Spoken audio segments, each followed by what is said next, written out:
I'm Max Sterling, welcome to LarpGasm. Today I'm going to show you how to restore or resurrect an old Calimacil blade. I know that a lot of us use foam injection mold style weapons, and Calimacil is one of the major providers of those. Now, no matter how well these weapons are made, eventually over time they're going to get broken down from combat, being slid in and out of holsters and sheaths, being thrown into the back of cars, being stored improperly, or being hit against trees, or whatever happens to these things that causes them to break down. Now, I have a very old Calimacil sword. I actually did a review on this blade a while back, and I'll link the video so you can check out the review if you're interested in this. But this is a very old sword. I'm not sure how old it is exactly, but I would say it's at least probably 4 to 5, if not more than that. And it has certainly seen its fair share of combat. Now, if you take a look at this particular one, you can see that there are marks in it. There's gouges out of it. The paint is really starting to wear off, especially on the tip. There is almost no paint left. The pommel and stuff, it's all really worn down. Now, that doesn't bother me that much because I think it looks interesting. But what does bother me is the fact that this is broken. So that needs to be fixed. And also this rubber grip here, it doesn't bother me that much, but I would like to try to do something with that as well if possible. So what Calimacil does is, now back in the day, whenever this sword would come out, Calimacil also sold paint. So you could have bought little pots of paint from them and repainted this if you wanted to, or painted it a different color. But they don't do that anymore, I think because of shipping regulations. But what they suggest, if you're not using their paint, is that you could use something like a Games Workshop style paint to paint these blades and grips and stuff and then clear them. But what I'm going to do is, because whenever that sort of mentality existed, plasti-dip I don't think was around yet. So what we're going to use is plasti-dip. But if you'd like to know more about just painting these with actual paints, I'm going to include a link down to my friend's page at the bottom. He runs Nighthawk Armory, and you can check out that link and see all about painting these and what the recommendations are. But what I got here is this plasti-dip luxury metal. So it's sort of like a gray, sparkly color, and I've been interested in trying this ever since I saw it. But yeah, luxury metal, and you can see sort of the color on there. And then I got this gold metallizer for the pommel and crossguard, and this is meant to go over top of a black plasti-dip to give you that color. But what we're going to do is we're just going to put it over top of this, because we're just going to plasti-dip the whole thing except for the grip here, and then we'll come back and touch up with the gold. Now, before we sand and paint this, we need to fix this crack here on the crossguard. So what we're going to use for that is this E6000. If you've ever used shoe glue, this is very similar to that, and you could probably use shoe glue as well. You could also use barge cement, in any of the old standbys. What you just need is a fairly weatherproof and flexible adhesive. Now, this is permanent. It's washer and dryer safe, so that tells me that's probably going to be weatherproof, and it's flexible for sure, which is mainly why I got this. It's also very cheap and it's easy to find. So we're gonna go ahead and give this a shot. It has a little nozzle on the top, so it should be real easy to put it down in here without having to use brushes or anything goofy.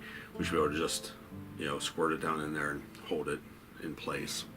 So let's go ahead and get started with that first. So like I said, the first thing we want to do is see about fixing this, and I believe that that's pretty straightforward. We're gonna just take the glue and we're just gonna put it down in here.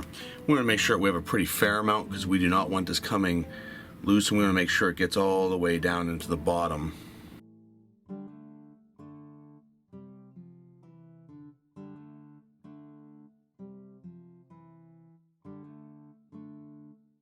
It doesn't matter that we're wiping this off and it's sort of getting everywhere, because we're going to be plasti-dipping over top of that. That's the miracle of plasti-dip, is that it puts a layer just sort of right over top of this, and so it won't matter that this is kind of sloppy. But we do want to wipe the excess off because we don't want any bumps or lumps on here.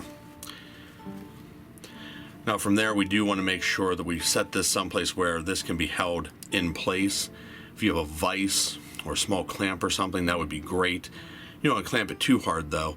So what I'm going to do is I'm going to pretty much just leave it standing like this on its side until that glue dries completely. I'm pretty sure we all know how sanding works. I'm going to use this sanding block because it's laying around. You can use sandpaper if you want, whatever grit you want, just something not too coarse or not too light. And we're just going to lightly sand the whole thing to rough it up so that it accepts that plasti-dip better. Once the glue is dry, the plastic dipping is the easy part. I mean, you're just going to set it down, shake this up, and then we're just going to put on a few coats. Do the same thing on the other side and get the entire thing this luxury metal color. So let's go ahead and get that started, and I'll show you what that looks like whenever that's applied.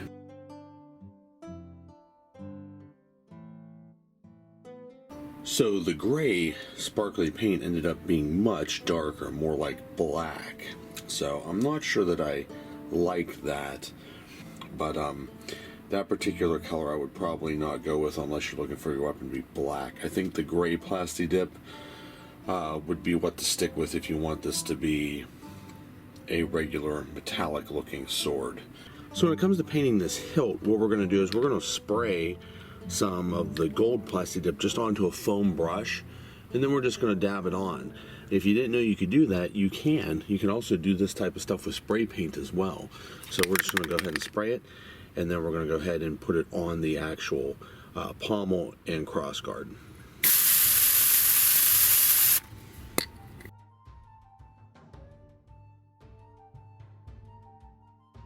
Now that we have everything repaired and painted, we're going to go ahead and improve this grip here. Now, initially it was just like this rubber or foam or whatever, but it was fine for what it was, and I like it on the sword, but I want to make it look better since we did the whole weapon over. What we're going to do is we'll use some electrical tape, and you can use string like this if you want to. It takes longer, or you can just use a leather strap. I'm going to use the leather strap, though, to just wrap this. We're going to start by just cutting an angle on this strap. And you can measure this if you want to. I'm just going to do some guesswork here. We're just going to start like that. Now you can use glue if you want, but rather than glue this on here in case you want to take it off, I'm just going to put electrical tape backwards over it. And that's real easy to do. You're just going to start down at the bottom, and you're basically just going to use the electrical tape to reverse wrap it. Okay, just like you're going to do at the leather here in a second. And then we're just going to make it nice and tight and just wrap it all the way up so that the sticky side is facing out. This will give a good base for that leather to adhere itself to.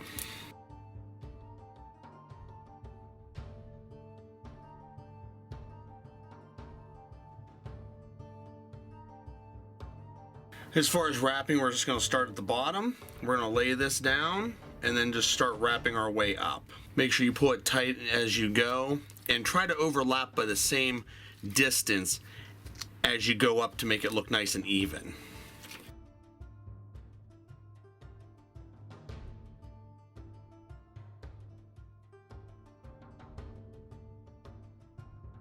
Now when you get to the top, you're going to have this square that's awkward, so you're going to want to cut an angle on this. So figure out exactly where you want it to terminate, and then you can eyeball your angle if you want to, or you can try to measure it. I'm just going to eyeball it because that should work fine.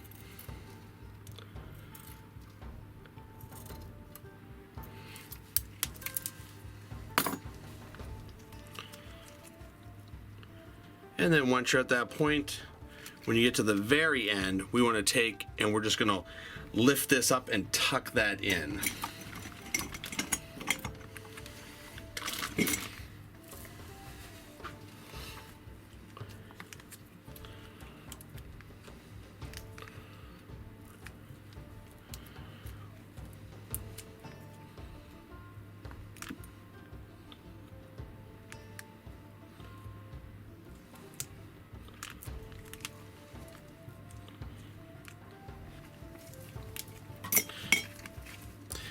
Give it a couple nice squeezes to make sure that that electrical tape is holding it on there. Now if you wanted to come back and put little dabs of glue or anything on here, you can. The spray adhesive on here would be fine also, but this will hold it nice and tight as long as you wrapped it good. And this will hold for a while. You may have to redo it later, but it's very simple to do. You saw. You can even reuse the same leather probably. If you have little stragglers because you're using fake leather like I am, you can burn these off with a little cigarette lighter or some sort of fire.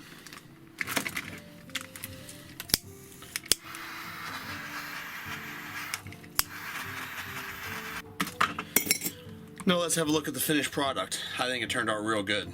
So this adventure's taken a couple days. We had to wait for this glue to dry and the plasti-dip to dry, but I think that this finished product was well worth the wait.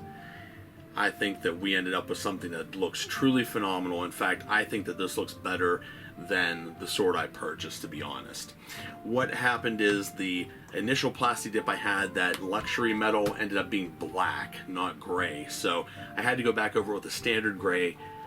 I hit it with the metalizer product to make it sparkle, and then the glossifier, which are all plasti-dip products. And with plasti-dip, I mean, it's still flexible, and you can see it come back, and you know, it doesn't peel off or do anything weird.